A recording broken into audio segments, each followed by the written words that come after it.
Hello everyone, स्वागत है आप सभी का मेरे यूट्यूब चैनल पे जिसका नाम नरवाल फैमिली ब्लॉग। आशा करती हूँ कि आप सब खुश और स्वस्थ होंगे और अपना ज़्यादा वाला ध्यान रख रहे होंगे। और मेरा नाम है ज्योति। अभी सुबह का टाइम है, 10:30 के करीब टाइम हो चुका है। तो जी, ये मेरा संडे का व्लॉग है। आज अमावस्या है तो मत्था भी टेकना था, तो इस वजह से झाड़ू पोछा हो चुका है पहले, क्योंकि पहले घर की सफाई और फिर बाद में जोत वगैरह लगाते हैं, क्योंकि घर में जो नकारात्मक ऊर्जा होती है वो चली जाती है सफाई करने के बाद।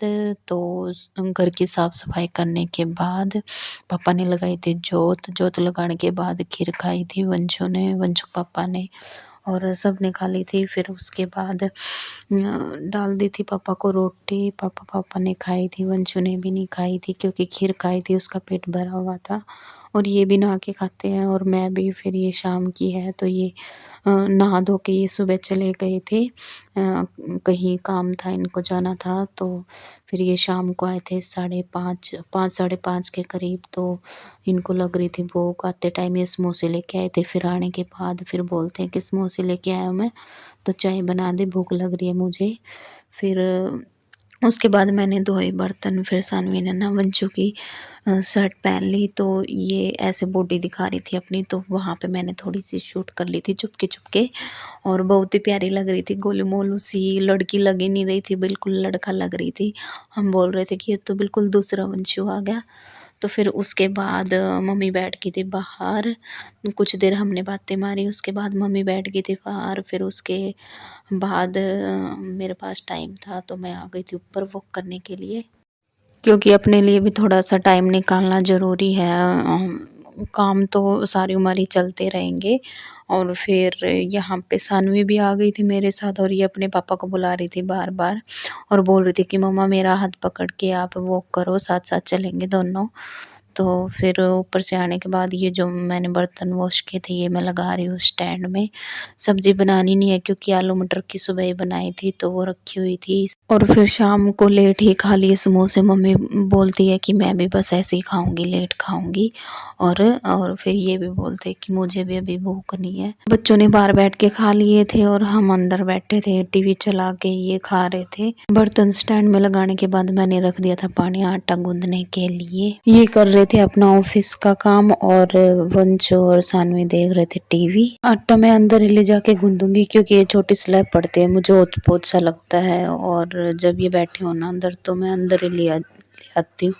बातें भी करते रहते हैं साथ में, और अच्छे से खुली जगह में फटाफट गूंद लेती हूँ मैं। और सानवी भी खेलती रहती है, तो इस बहाने बच्चों के साथ भी खेलने का मौका मिल जाता है, क्योंकि वैसे तो कम ही टाइम निकलता है। जब निकलता है तो फिर ये एडिटिंग वगैरह का काम छिड़ा रहता है, तो इस वजह से आटा मैं अंदर से गूंद के लेके आई थी। और फिर मैं आ गई थी किचन में। किचन में आने के बाद रोटी बनाई। रोटी बनाने के बाद फिर ये मलाई रखी थी थोड़ी सी, तो मैंने सोचा इसका घी बना दूं, क्योंकि फिर अब गर्मियाँ होने लगी तो स्मेल सी आने लग जाती है कई दिनों की मलाई में। फिर वंशु बोलता है कि मैं इस सब्जी के साथ नहीं खाऊंगा, तो फिर इसके लिए मैंने टमाटर एक प्याज का तड़का लगा के चटनी से बना दी छौंक के। प्याज टमाटर कट चुके थे, और जो ये कूड़ा है ये मैं डाल दूँगी छोटे डस्टबिन में, जो किचन में हमेशा ही रखे रहते उसमें डाल देती हूँ मैं, थोड़ा मोटा, ताकि बार बार अंदर बाहर चक्कर ना काटने पड़े। रोटी बनाई थी तो ये ऐसे ही बिखरा पड़ा था आटा वगैरह। तो प्याज टमाटर काटे रोटी बनाने के बाद मैंने, तो कई देर हो चुकी थी। अब गरम गैस साफ़ नहीं करते एकदम से रोटी बनाने के बाद, क्योंकि बोलते हैं कि बरकत नहीं होती। तो अभी मैं पहले गैस और ये साफ़ कर दूँगी स्लैब, थोड़ा सा क्लीन हो जाएगा। फिर उसके बाद फिर मैं लगाऊँगी तड़का चटनी में। तो जी, क्लीन करने के बाद मैंने गैस किया ऑन करके फिर चढ़ाया फ्राई पैन में डाल दिया है तेल। तेल गर्म होने के बाद अब इसमें डाल दूँगी मैं जीरा। जीरा जब तक भून जाएगा और ये मलाई भी साथ के साथ ही अब टाइट होने लगी। पहले इसको डालते हैं, जिसको नहीं पता उसको बता रही हूँ गैस पे कैसे बनाते हैं मलाई से घी। पहले जब इसको मलाई को इसमें डालते हैं ना बर्तन में, मोटी तले का बर्तन लें और बड़ा बर्तन लें जैसा मैंने ले रखा है, क्योंकि अगर छींटे वगैरह लगे तो फिर ये सारा किचन ना गंदा हो, इस वजह से ऐसा बड़ा बर्तन लेना चाहिए। और चटनी में तड़का मैंने लगा दिया। अब इसको ढक के मैं पकने के लिए रख दूँगी और ये मलाई भी टाइट होने लगी है। बर्तन लेके फिर इसमें डाल दें मलाई। मलाई फिर पहले तो टाइट होती है, क्योंकि फिर धीरे-धीरे मेल्ट होएगी और फिर मेल्ट होके फिर टाइट होना शुरू हो जाएगी। तो अब देखो मलाई का कलर भी चेंज होने लगा है, ब्राउनिश होने लगा है और ऐसे फट सी जाएगी, जैसे दूध नहीं फटता है ऐसे फटेगी। अब इसमें से घी निकलना शुरू हो चुका था, कई देर हो चुकी है।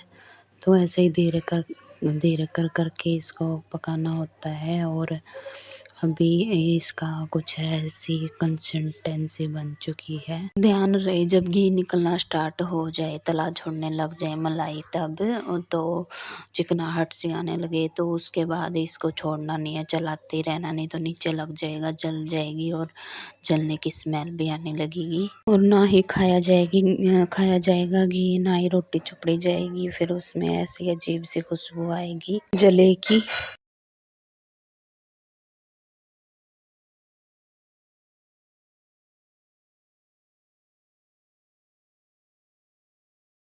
चलाते रहना है इसको कंटिन्यू। मैं एक बार गैस को ऑफ कर देती हूँ, मुझे ना थोड़ा सा वो लग रहा था। हाँ, फिर मैं इसको चला के फिर इसको दोबारा से ऑन करूँगी। अभी ये बनानी है वैसे पूरी तरह से।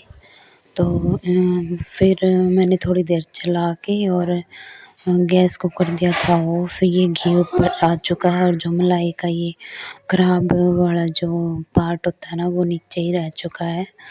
तो ऐसे फिर ये बन जाता है घी। और इसको अब ठंडा होने के लिए मैंने रख दिया है। फिर बाद में फिर मैं जब छानूँगी ना, छानने के बाद डिब्बे में डालूँगी तो दिखाऊँगी मैं आप लोगों को। और फिर मैंने धोए थे बर्तन, जो भी चिकने वगैरह थे। वंशु ने रोटी वगैरह खाई थी वो। और अभी मैं बना रही हूँ रोटी इनके लिए, अपने लिए और मम्मी के लिए। मम्मी बैठे ध्यान में उठने ही वाली थी, तो ये भी बोल रहे थे कि बना के रख दे रोटी। अभी नहीं खाऊंगा बट थोड़ी देर में खाऊंगा, क्योंकि वंशु ने भी चटनी बनने के बाद ही रोटी खाई थी। तो फिर एक रोटी ये बाद में मांगने लग गया तो कम रह गई थी, तो इसलिए फिर ये बोले कि अभी बना दे, क्यों बार बार गैस ऑन करना, गैस लगेगी फूकेगी। तो इस वजह से मैंने सारी अभी बना दी थी। और घी भी पूरी तरह ठंडा ही हो चुका है। रोटी बनाने के बाद मैं डालूंगी घी डिब्बे में और आप लोगों को दिखाऊंगी। देखो ये मैंने छान दिया है, ये वाइट वाइट सा पार्ट इसको भी निकाल दूंगी मैं, ऊपर का जो है। अभी रोटी चुपड़ के दिखाते हूँ मैं आप लोगों को। जो ये नीचे ब्राउन ब्राउन सा दिख रहा है, ये नहीं आ रहा है इसमें, ये नीचे ही बैठ चुका है और घी बिल्कुल साफ है ऊपर वाला। तो देखो ये मैंने चुपड़ दिया रोटी। रोटी सारी मैंने चुपड़ दी थी। रोटी चुपड़ने के बाद मैं लग गई हूँ बर्तनों के। जो मैंने घी बनाया था ये सारे बर्तन चिकने हो चुके थे। एक छलनी जिससे छाना था, एक ये काट वाला पलटा और एक ये बर्तन। पहले मैंने इसमें किया गर्म पानी, थोड़ा सा गर्म पानी करके फिर ईज़िली फिर ये सारे मेरे चिकने बर्तन हैं जो ये धुल गए थे। और फिर मैंने थोड़ी सी की स्लेब साफ़। अब मेरी कमर में तेज़ दर्द हो चुका था, क्योंकि काफ़ी टाइम हो चुका था मुझे। तो फिर मैंने लिया थोड़ा रेस्ट लेने के बाद फिर मैंने की किचन क्लीन करने के बाद फिर इन्होंने खाया खाना। फिर इनके खाने के बाद फिर मैंने खाया। फिर थोड़ी देर बाद फिर अब मैं दूध लेके जा रही हूँ, इनको दूध पीना था आज। कभी पीते हैं कभी नहीं पीते।